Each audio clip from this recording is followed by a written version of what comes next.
ও মা, মা আমার দাদারা এসছে, এই দেখো তোমার জন্য এই শাড়িটা এনেছে আর মিষ্টি আর ফুটি এনেছে। এই বুটি শাড়ি নিয়ে এসে তোমার দাদা আমার জন্য? এ মানসি পড়ে নাই? আর এই ফুটি আর মিষ্টি নিয়ে এসে এখানে রাখো, রেখে তুমিও এখান থেকে বেরোয় যাও।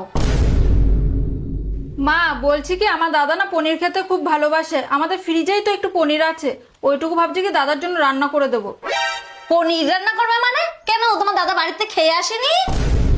শোনো, আমাদের বাড়ি কোনো আত্মীয় স্বজন আসলে খালি ডাল আর আলু ভাতে হয়। কি শুধু ডাল আর আলু ভাতে দিয়ে ভাত খাবে? হ্যাঁ, ওই ডাল আর আলু ভাতা দিয়েই খাবে। এটা আমার কোনো নিয়ম না, এটা যুগ যুগ ধরে হয়ে আসছে। আমার যখন শাশুড়ি ছিল, আমার বাপের বাড়িতে লোকজন আসলে ওই ডাল আর আলু ভাতে রান্ধতো। তুমিও যাও গিয়ে ডাল আর আলু ভাতে রান্ধো। কই দেখি দিন কি মিষ্টি নিয়ে এসে।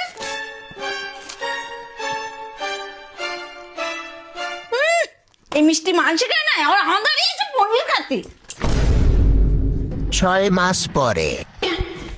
ওমা, মামা আসছে আমাদের বাড়ি 1 ঘন্টার মধ্যে, আমার কাছে ফোন করিল। কি আমার দাদা আসছে? ওরে কি আনন্দ! ও বৌমা, বৌমা এদিকে তাড়াতাড়ি এসো দিনি। কি বলো মা?